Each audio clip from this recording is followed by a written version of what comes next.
Howdy folks, Rudros here, and today I thought it would be fun to discuss some cards that I thought could potentially use a ban here in Disney Lorcana. The game has been out for a year now, and there are definitely some very strong cards that you see constantly, and I think you will continue to see as the game goes on. So a few little guidelines before we get started here. I don't think everything on this list needs a ban right now. Some of it I do, some of it I think should definitely be watched carefully and could use a ban in the future, and that's just something the developers should be aware of. Obviously, Bucky there wasn't banned, he was errated, but he was functionally banned because, you know, they made him so terrible that no one's going to play the card again. And it's been really healthy for the game. The first week of set 5, I had people come to it who wouldn't go to the Bucky meta, who quit because the Bucky meta came back and were like, oh my gosh, this is so much better. Even with annoying decks like the new Amber aggro, or Amber Amethyst super hyper aggro with the Daisy, they're like, at least I can face that deck. At least my hand doesn't get shredded. So bans are legitimately good for the game. They do and can make a positive impact on the game and the format. Let's get right into it. We have some cards here from every color, and our first one is going to be Sleepy's Flute from Amber. This and a few of the other cards on this list I think just promote uninteractive gameplay, and Lorcana is already rather uninteractive as is, since you can't do anything on your opponent's turn. However, in set 1 there is a very clear design philosophy of you put a character into play, its ink has to dry, it has to sit there a whole turn and survive, and then it can quest for lore, and that's what helps you win the game. Now, that sounds very slow for you, the player, right? Well, the plus side was that readied characters, can't be challenged. That's only something special effects will allow you to do. So, yes, it has to sit there and dry, but it can't be challenged, and that was nice. Cards like Sleepy's Flute, the Goat, Knowledge and Wisdom, and those cards are just very uninteractive, and they just give you this instant lore that your opponent just can't do anything about. And Sleepy's Flute gives these song decks, which already use a very broken mechanic, in my opinion, in singing, and allow you to just cheat even more. That not only are you cheating all these costs because you don't have to pay these card costs, you're just singing them for free, now you're getting lore passively as well. Whereas without the flute, they would have to at least wait and then exert to quest, or if they're spending all their time singing, they're not also gaining lore while they're doing it. And I will mention this with another item that's going to be on this list coming up too. Another problem is that there's only certain colors can even deal with items. So for several decks, if this flute comes down, there's nothing you can do about it. It's just sitting there and it's never going to go away. It also doesn't cost any ink past the initial 2 to play it. You just then exert it and you get your lore that turn. So yeah, I'm just not a fan of the, haha, surprise, I win, I just got lore. Like, you should have to quest with your characters to get lore, other than very specific situations. So I don't like the idea that you could have a blank board, be on 19 lore, and then I cast Storm Rage on, even though there is nothing to hit, and then I win the game off of that. Speaking of the singing, Ariel, Spectacular Singer, I think this card is incredibly strong. This and the Sleepy's Flute before it are surely never going to go away, right? As long as the song deck exists, and it will continue to exist, and it will continue to get more and more singers, Ariel is going to be a staple that you play on turn 3. They are going to have to power creep this card in order for people to stop playing it. There's already a lot of removal for it. It dies to cards like Smash. It dies to Zeus. It dies to a Brawl, to a Medusa. But it doesn't matter because a Singer 5 on turn 3, there are so many good 5-cost songs in that deck that you just don't care. Honestly, even if it whiffs on its entry effect, it's still so good because that's how strong the singing mechanic is. And then if you get the card on entry, that's just, it's so much value, and it adds a card back into your hand, essentially replaces itself. This card's not going anywhere unless it's banned or power crept. And I don't like the song deck. Again, I personally think singing is a broken mechanic. I don't like that you can take something as expensive as Be Prepared that costs 7 and make it cost 0 by tilting a character sideways. Same with cards like Whole New World, and we'll get into that card later because, yes, it's on this list, spoiler alert. So I think Ariel could absolutely see a ban now, especially more and more singers have come out. I think compared to some of the other bans on this list that would really hurt their colors or their decks if they were to disappear, I think the song deck still has so many choices and options that it would be just fine even without Ariel. Finally, for the amber color, Bare Necessities, my issue with this card is the all-or-nothing nature of it. I really am against... I tend to not like discard as a mechanic in general, as it's just not very fun to play against. However, what I hate even worse than that is targeted discard. So Bare Necessities, the green Ursula, yes, that card is going to be coming up here in a moment. They kind of go together, but they just can completely warp and destroy your opponent's turn by simply removing the one thing they need to get back in the game. The one thing that the Steel Song deck fears against any red list is be prepared, is some kind of board wipe. And so the fact that they can just play Bare Necessities, oh, was that the card that was going to get you back into this game? Yeah, never mind, it's gone. That feels really bad when you're on the receiving end of it. I don't mind discard as much if, okay, so they've gotten you down to one card in hand, they make you discard your last card, but you at least get to hold the other cards and make decisions so that you, okay, I'm going to hold on to the be prepared against all other odds. Whereas with Bare Necessities, it doesn't matter. You can have 7 cards in hand. They play the Bare Necessities and they just snipe out the one thing that is an answer to everything they're doing. It can ruin ramp decks when your only form of ramping is that Fishbone Quill, and then they just Bare Necessities you and rip the quill out. It's not that they just took a card. They have ruined your entire plan. Same with those Ruby decks. Be Prepared was the only way you stand a chance in this matchup, and they've just snuffed it out. It feels, again, I think its effect goes beyond the text. Like if you just read the text, it doesn't seem that strong. But what I don't like is it kills the one chance you have to stabilize or to execute your game plan. So I really don't like targeted discard in general. And then on the funny side too, if they have nothing, you just played 2 or you sang for literally nothing. So it kind of has that all or nothing nature that I mentioned at the beginning. Either it's going to take the best thing they have and really, really hamper their turn, or it'll do absolutely nothing. So I just don't like targeted discard. Targeted discard in any form, in any game, I've always hated. So I would love to see this card hit the road. Moving on to Amethyst, we have the entire Merlin Mim package. I have not been a fan of this package since it came out, and to clarify that, I have not been a fan strictly from a balance standpoint. Is it fun? Yes, absolutely. Does it let you do things and abuse things and use cards in ways that nothing else in this game does? Absolutely. So it's unique, I'll give it that. But is it too strong? I certainly think so. If you go to Dreamborn right now, and you want to build an Amethyst deck, name me 4 cards that should be in your deck that are not a part of this package. Like, if you're playing Ruby Amethyst, you're playing these 4 cards. You're playing whatever Amethyst, Broom Amethyst, Steel Amethyst, Green Amethyst.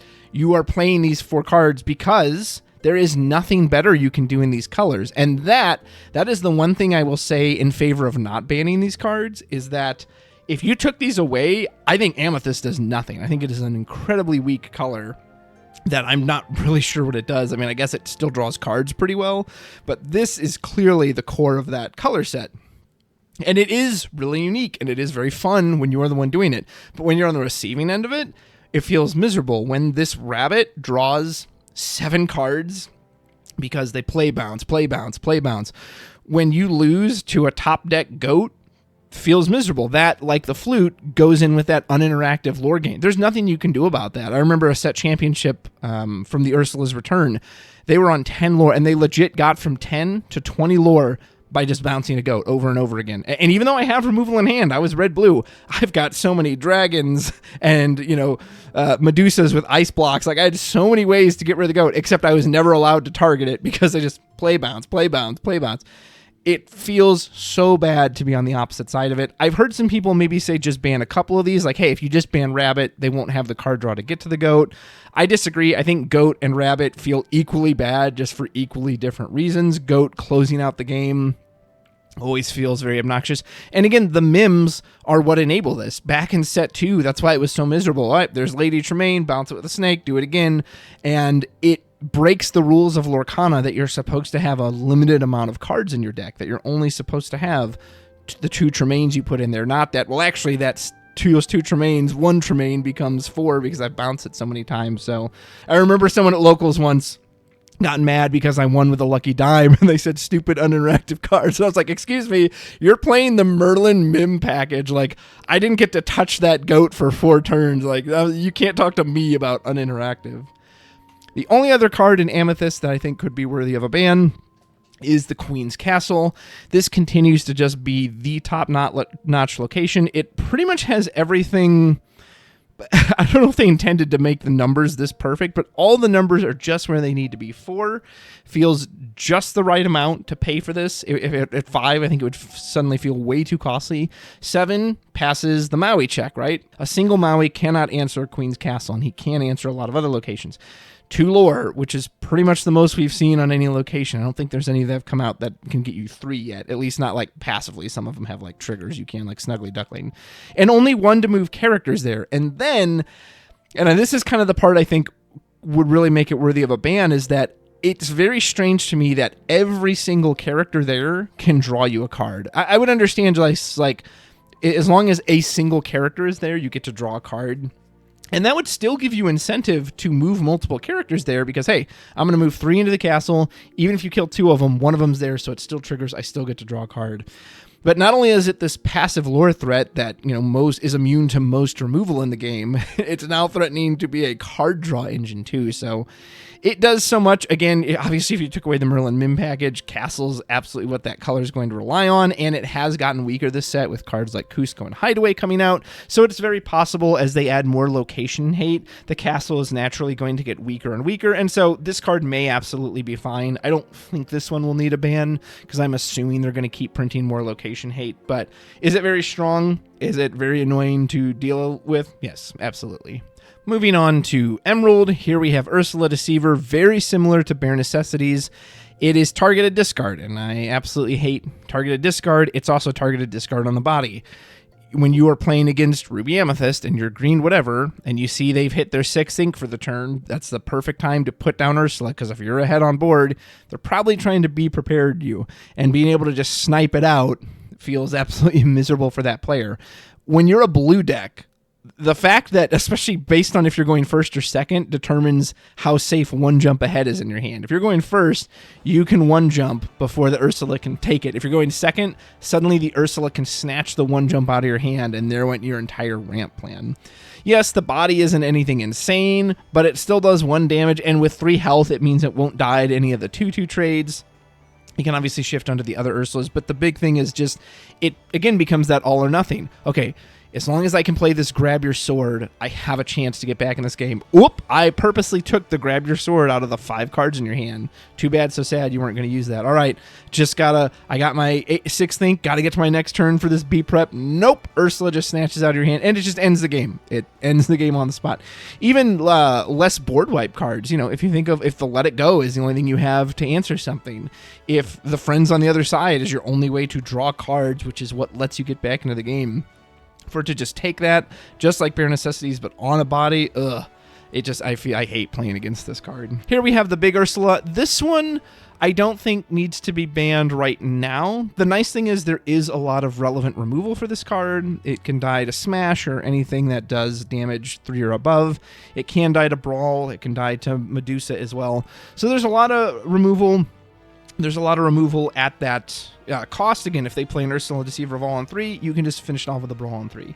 However, I do think this is one they need to watch in the future, because as more and more songs get printed, especially that are 3 cost or less, this card just gets stronger and stronger and stronger. And so if they ever print an absurd card that's a song that's 3 or less, and this can now double sing it, that's going to be an issue. So imagine a card like Knowledge and Wisdom, which is currently just an action. What if that card was a song? What if this Ursula could just say, hey, turn sideways, gain 4 lore? Or what if it gained 3 lore? Oop, turn sideways, gain 6 lore. Think how bad it feels when Jafar sings A Whole New World and just 7 lore out of nowhere. So this one I do think is fine right now. It's just one they need to be mindful of, because if some really absurd songs come out in the future, this card is going to make them feel all the more powerful. And think how strong it is already. Strength of a Raging Fire, Storm Rage On are just insane cards when they get to trigger twice. What's the discard one? Sudden Chill is very strong for that. So, yeah, just be mindful of this one. I think it's okay at the moment, but watch this one in the future. Finally, in Emerald, this one I think could absolutely go right now, is Diablo. The shift, discard, and action card is so much stronger than I first thought it was. Coming from Final Fantasy, I thought losing a card in hand in that game cards in hand essentially become your mana pool or your ink pool or CP, however you want to refer to it. But in this game, that isn't really a thing. So discarding an action card to shift onto his little version on turn 2, then he can immediately sing or quest to trigger his ability, and then he's evasive, so they can't naturally hit him. This card is just an absolute pain and terror to deal with. Luckily, yes, a lot of spot removal deals with him, but he is difficult to challenge due to the evasive. And the issue, too, is that usually by the time you can remove him, he's drawn you more than enough cards to make up for it. And heaven help you if you can't remove this. If you look at the Toronto stream from this past weekend, I don't remember what match it was in, but it was in a match in the Top Cut, and that Diablo just sat, it legit sat there the whole game. And this was against a blue steel player, and they just couldn't find the removal for it. And any removal they found, Ursula snatched out, or they made him discard it. They just couldn't, and the Diablo drew so many cards. I wish it had either said, it either should trigger off your natural draw for turn, and that's it, or it doesn't trigger off your draw for turn, but any additional draw you would do from a popsicle, from a friend's on the other side, then he draws off of that. I think then he would be absolutely fine, but him just drawing anytime you draw, just it's very strong, and it feels terrible to play against, and it suddenly forces you to have to kill this thing that is only questing for one. He's not really a questing threat, but he's letting you win the game because he's refilling your hand over and over and over again. This is a card similar to the Merlin Mim package. If you're playing Emerald right now, is there a better universal card you can play except Diablo? Like, this card fits in any deck because card draw fits in any deck. So as more and more sets come out, like, think of what they're going to have to bring out from a power creep standpoint to make you go, oh, Diablo, that's not even worth running anymore. Moving on from Emerald to Ruby. Ruby I found to be the most balanced color out of all of them, in the sense that I had the hardest time coming up with cards. And I'll say right now, I don't think either of these cards necessarily are worthy of a ban. They were just, one, I wanted to make sure this color was on here. Two, I thought they were at least worth talking about. Ruby has a lot of weird ideas going for it with like the lore stealing and the gaining lore if I have more strength than you, but all of it is very kind of like, Usually what people are running Ruby for is its removal. And Ruby is never the reason you are getting to 20 lore. It's almost always what's keeping you in the game to get to 20 lore. Like in Ruby Sapphire, the Sapphire cards is where the majority of your lore comes from. The Ruby is just there to keep you alive long enough, slow down your opponent, so you can let those Sapphire cards do it. Same with the Amethyst. Amethyst is what gets you the lore. The Ruby cards are what just keep you alive for that. So with Medusa, I think this card is ultimately fine for what it is. I actually kind of like the design. I like that it's uninkable. I like that it only hits 3 or less. Ice Block can kind of make that unfair, but that's just a combination of it and Ice Block. I don't think that's necessarily Medusa's fault. And I think the 4/4 stat line is fine. So I don't think this card should be banned. Maybe it's one they could watch because you are starting to get to that Medusa test on cards, especially cards that tend to cost 5 and above. If a 2-cost card dies to Medusa, who cares, right? It's a 2-cost card. If you want to spend, no one's complaining about Daisy dying to Medusa because you're spending a 6-cost character to kill a 1-cost. However, anytime they print a 5 or 6 or 7 or higher character, you will hear a lot of people judge it by, well, it dies to Medusa. Like, if it doesn't have an entry effect and it's got 3 attack or less, it dies to Medusa. Do I think that means this card should be banned? No, not necessarily. I do think this card is ultimately fine, but it is something they should keep in mind in the future and watch that if they plan to print a lot of those 3 strength or less characters, especially at those higher ink costs, Medusa is absolutely going to be a gatekeeper for them. Other Ruby card on here I have is Cesu. Again, I don't think this card needs to be banned right now. I ultimately think it's fine. I think it just kind of falls in a similar category as Medusa, that if they print more and more characters with 2 strength or less, Cesu is just going to get stronger and stronger and stronger, especially, again, if those are higher cost characters. And if they do bring out more items or characters that reduce the strength of opposing characters, so that now instead of Cesu just hitting, a few things, can potentially be a one-sided board wipe because you're using Ice Block and other things to manipulate. It's strong, right? Yes, it's 8. It's uninkable. It should be strong. It should be a strong card. However, are there times it feels really bad to be on the wrong side of a Cesu and then whoop, there went my entire board. Oh, also you have this body that quests for 3 on top of it. So I think this card is fine. Just, it's one they should potentially watch in the future and just remember to design around that, hey, Cesu exists. And now getting to my current villain color, which I absolutely do think needs bans right now, and this is Sapphire. And Sapphire, for the record, is my favorite color, but I think it's gotten pretty out of control right now. And the big culprit, I have Fishbone Quill here, but it's all going to be in reference to Lucky Dime.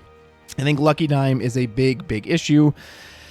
However, I think there's a few ways you could address Lucky Dime. So one could argue part of the reason Lucky Dime is so good is because Fishbone Quill just gives you insane ability to ramp up your inkwell. You know, it's clear they intended Lucky Dime to be very expensive as it is, and that maybe they wanted you to bring it in off the Scrooge McDuck card.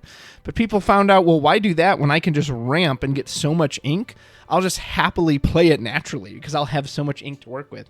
Since Fishbone Quill has been released, all the other ink cards, the cards that put stuff into your inkwell, it always comes in exerted. If you think of How Far I'll Go, One Jump Ahead, the Mickey Mouse Detective, the Grandma Tala that puts herself into the inkwell, the Great Stone Dragon, the Heart of Tefiti, all these things do ramp you up, but they put it in exerted. Fishbone Quill puts it in unexerted. You can use it immediately, and you know, obviously you get to pick the card from hand, so it works on unexerted, or it works on uninkable cards, which again, the new Tipo does too, right? But he puts it in exerted. I think the only other card in the game that does that is the Winnie the Pooh from, I think he was set 2, but he has to quest to do it. He's a 3-cost, has to quest, so he can't even get it in there till turn 4. So Fishbone Quill is insanely strong. It's really good to Fishbone on 3 with that 1 ink. You then use a Popsicle or a Fortisphere, so you're still getting the most out of your ink. It's so common in those steel decks for them to dump their hand and refill it with a Whole New World. Hey, I just got 7 cards in my ink. Well, whoop, and then my hand's full again with Whole New World.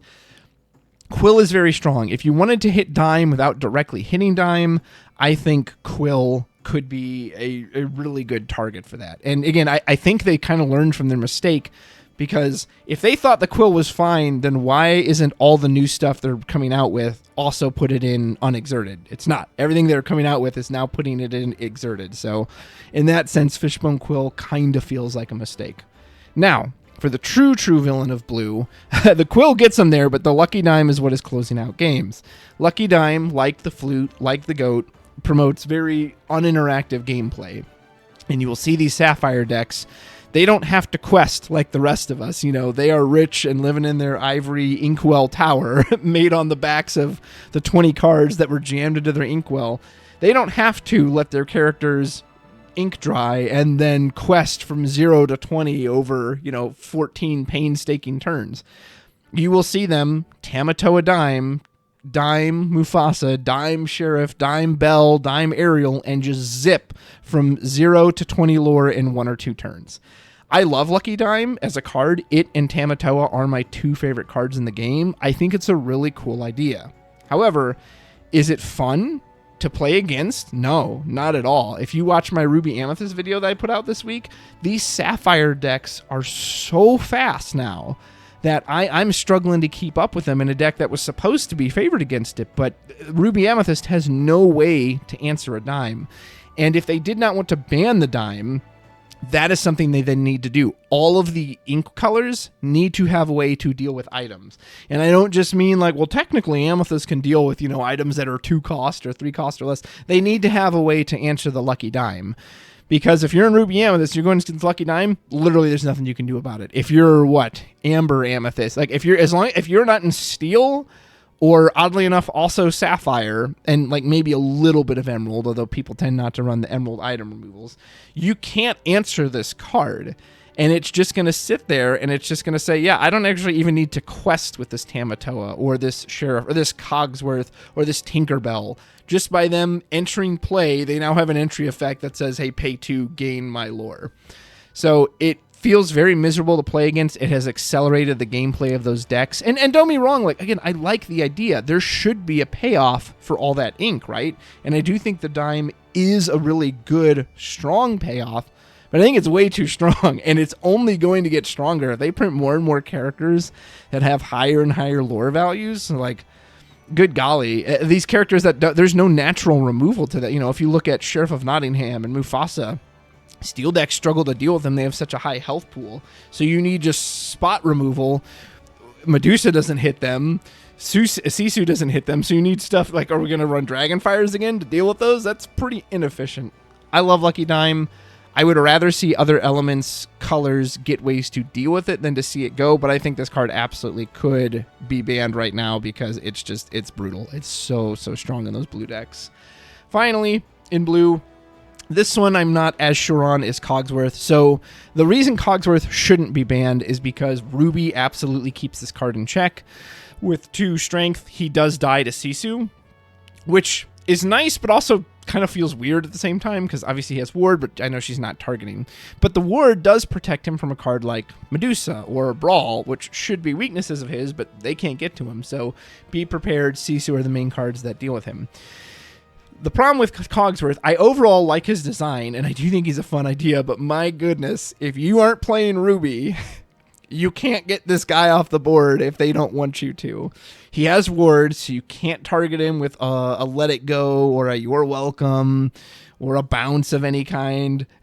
And then he makes everything else have so much resist, it just completely invalidates steel. I was playing a miserable blue steel mirror a week or 2 ago at locals, and my opponent got out 3 Cogsworth to where it was just like, okay, literally all of my removal now does nothing. Grab Your Sword, can't hurt anything. It can't even hurt the Cogsworth. Tinkerbell does nothing on entry. Boom does nothing. Fire the Cannons does nothing. Smash basically does nothing. Like Zeus now does 1 or 2 damage depending on who I'm hitting. So in those mirror matches against steel, it's a really brutal card to go against. Again, I think ultimately it doesn't need to be banned because Ruby, it does at least keep it in check. But my gosh, are there some times where I'm just like, bro, I don't even want to play this. Like, it's so miserable just watching Cogsworth turn, a third of the cards in your deck into jelly. Be like, yeah, those don't do anything. Bye. Last and certainly not least is Steel, and we are going to start with the main card that I always think of with Steel, which is A Whole New World.